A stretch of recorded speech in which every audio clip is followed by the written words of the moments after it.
Students, आज हम हिंदी विषय में अनुस्वार और अनुनासिक टॉपिक के साथ उपस्थित हैं। आज हम लोगों को व्याकरण में ये समझना है कि अनुस्वार क्या है और अनुनासिक क्या है। अनुस्वार का चिन्ह सबसे पहले जान लेते हैं कि अनुस्वार का चिन्ह क्या होता है।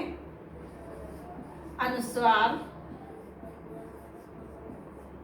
का चिन्ह लिपि ये होती है, जिसको हम अपने स्वर में अंग और आहा लिखते हैं, लेकिन ये दोनों अलग है। अंग हमारा, ये दोनों, पहली बात तो ये दोनों आयोग वा हैं। क्या कहते हैं? हमारे स्वर आ ई उ री ए ऐ ओ औ तक हमारे स्वर हैं। इसके बाद इनको क्या कहते हैं? आयोग वा। आयोग वा। और अंग को हम अनुस्वार कहते हैं और इसको आहा को विसर्ग कहते हैं। तो जब हम मात्राएं लिखते हैं तो अंग को ऐसे लिखते हैं, जिसको हम अनुस्वार बोलते हैं। अनुस्वार का प्रयोग कब, कैसे, कहाँ किया जाता है, ये आज हम बताते हैं।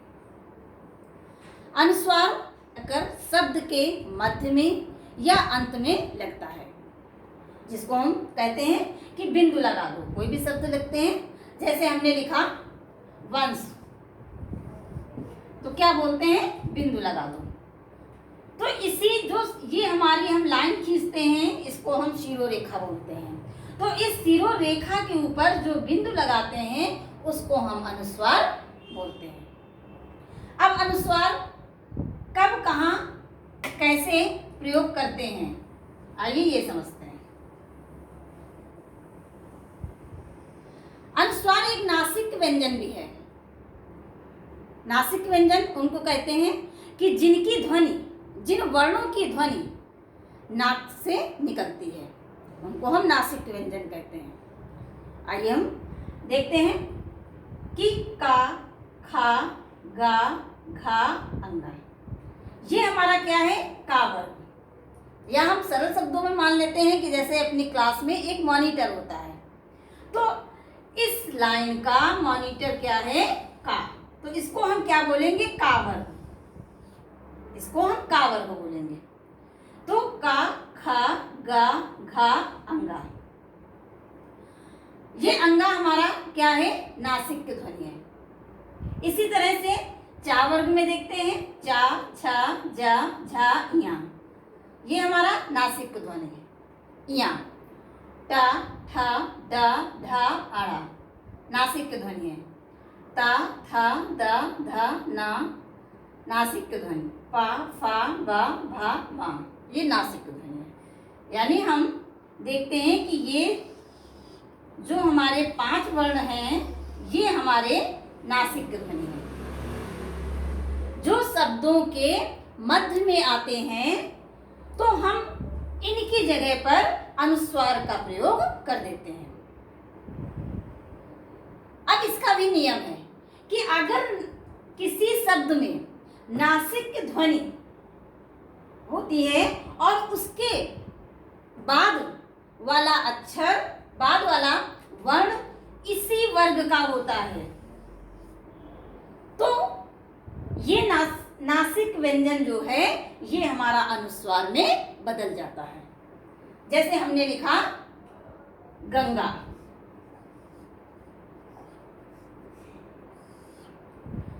क्या है इसका नियम कि ये पंचमा वर्ण, पंचमा अक्षर जो है, पंचमा अक्षर जो है, अगर बीच में आता है और उसके बाद में उसी वर्ग का कोई वर्ण होता है, इसके वर्ग, इसी वर्ग 4 वर्ग में ये क्या है? गा आया। अंगा के बाद गा आया।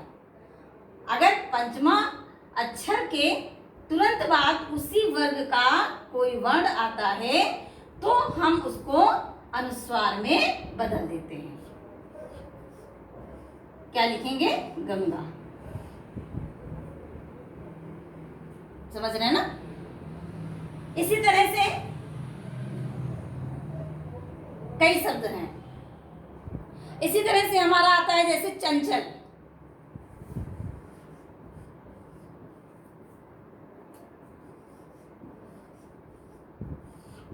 चंचल। अब हम देखते हैं कि हमारा पंचमा अक्षर क्या है? या नासिक ध्वनि है। इसको याद रखना बेटा, ये नासिक ध्वनि, जिसकी आवाज नाक से निकलती है उसको हम नासिक ध्वनि कहते हैं। अब चा, छा, जा, झा, इया, बीच में क्या है? पंचमा अक्षर इया आया।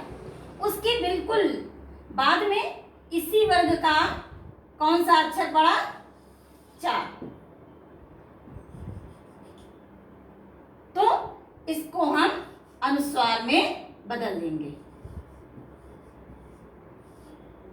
अब आप लोगों ने समझा कि जब हमारे शब्द के बीच में नासिक ध्वनि आती है और उसके बाद वाला वर्ण उसी वर्ग का होता है, तो हम उस नासिक व्यंजन को अनुस्वार में परिवर्तित कर देते हैं। चलिए आगे अपनी क्लास को आगे बढ़ाते हैं। अब आगे देखते हैं कि हम अनुस्वार का प्रयोग कहाँ नहीं करते। अभी तक हमने क्या सीखा था कि अनुस्वार का प्रयोग कहाँ करते हैं? जिन शब्दों के मध्य में हमारा नासिक व्यंजन होता है, उसके बाद में बाद वाला वर्ण जो उसी वर्ग का होता है, तो हम उस नासिक व्यंजन को किसमें बदलते हैं? अनुस्वार में।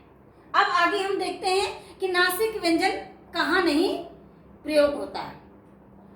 जिन शब्दों में भिन्न नासिक व्यंजन आते हैं, वहां पंचमा अक्षर का 2 बार प्रयोग होता है, वहां अनुस्वार का प्रयोग नहीं होता।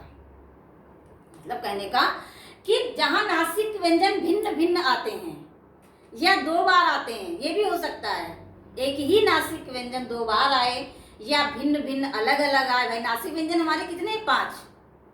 तो 5 में से अलग अलग भी हो सकते हैं और समान भी हो सकते हैं, क्योंकि एक ही नासिक व्यंजन 2 बार भी आ सकता है। वहां पर हम अनुस्वार का प्रयोग नहीं करेंगे, मतलब पंचमा अक्षर की जगह अनुस्वार नहीं लगाएंगे। जैसे वांग्मय, हम लिखते हैं वांग्मय। अब हम इसमें क्या देखते हैं कि नासिक व्यंजन कौन कौन से हैं? ये अंगा और ये मां, 2 है। तो दोनों को हम क्या लिखेंगे? वांग्मय ही लिखेंगे। दोनों भिन्न भिन्न हैं, दोनों भिन्न भिन्न हैं, दोनों को हम वांग्मय ही लिखेंगे। इसको हम अनुस्वार में प्रयोग नहीं, परिवर्तित नहीं करेंगे। वांग्मय हमेशा ऐसे ही लिखा जाता है। अगर हम चाहें कि मध्य में नासिक व्यंजन के जगह हम अनुस्वार का प्रयोग कर दें, तो यहाँ पर अनुस्वार का प्रयोग नहीं होगा। अब जैसे सम्मान। अब यहाँ पर नासिक व्यंजन हमारे पंचमा अक्षर जो थे वो 2 बार आए हैं और वो भी भिन्न भिन्न हैं, लेकिन यहाँ पर पंचमा अक्षर दोनों समान है, दोनों एक ही हैं। एक ही पंचमा अक्षर 2 बार आया है, तो यहाँ भी हम इस पंचमा अक्षर की जगह हम अनुस्वार का प्रयोग नहीं करेंगे। सम्मान को सम्मान ही लिखेंगे। ये भी तो है नासिक व्यंजन, अगर हम अनुस्वार लगाना चाहें तो लगा दें, लेकिन नहीं, इसका नियम है कि जहां 2 बार पंचमा अक्षर आते हैं वहां अनुस्वार का प्रयोग नहीं होता। अब आगे देखते हैं नियम नंबर 3, ऊष्म व्यंजन। ऊष्म व्यंजन शा, शा, सा, हा। ऊष्म व्यंजन हमारे कौन से हैं? शा, शा, सा, हा। ऊष्म व्यंजन इनको इसलिए कहते हैं कि ये जब बोलते समय ये गर्मी पैदा करते हैं, तो इनको ऊष्म व्यंजन कहते हैं। तो ऊष्म व्यंजन से पूर्व अनुस्वार का ही प्रयोग होता है। ऊष्म व्यंजन से पहले हमेशा अनुस्वार का प्रयोग होता है। जैसे वंश, वंश हम कभी ऐसे नहीं लिखेंगे।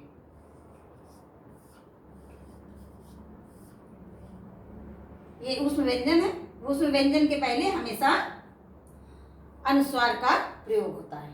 हंस कभी हम ऐसे नहीं लिखेंगे, ठीक।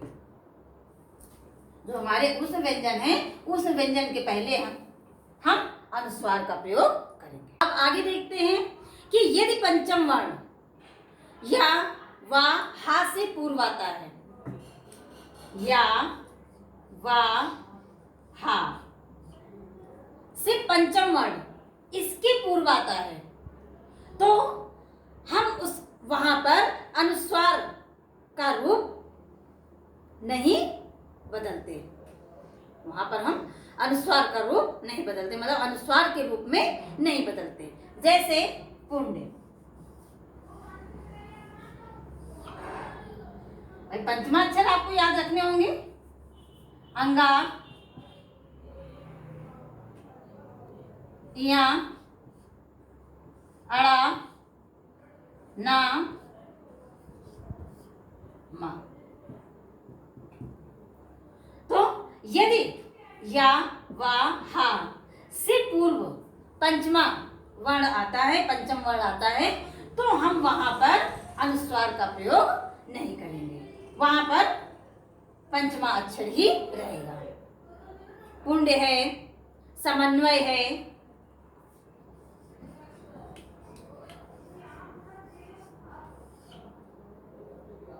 या के पहले पंचमा वर्ण आया, वा के पहले पंचमा वर्ण आया, तो यहाँ पर हम अनुस्वार का प्रयोग नहीं करेंगे। पंचमा अक्षर को हम अनुस्वार में परिवर्तित नहीं करेंगे। अब आगे देखते हैं कि अनुनासिक, अनुस्वार ये है और अनुनासिक क्या है, ये जिसको हम चंद्र बिंदु कहते हैं। तो अनुनासिक क्या है, आइए ये जान लेते हैं। जिन स्वरों के उच्चारण में मुख के साथ साथ नासिका की भी सहायता लेनी पड़ती है। अनुस्वार में केवल नाक की सहायता लेते हैं, नाक से आवाज निकलती है, ध्वनि निकलती है।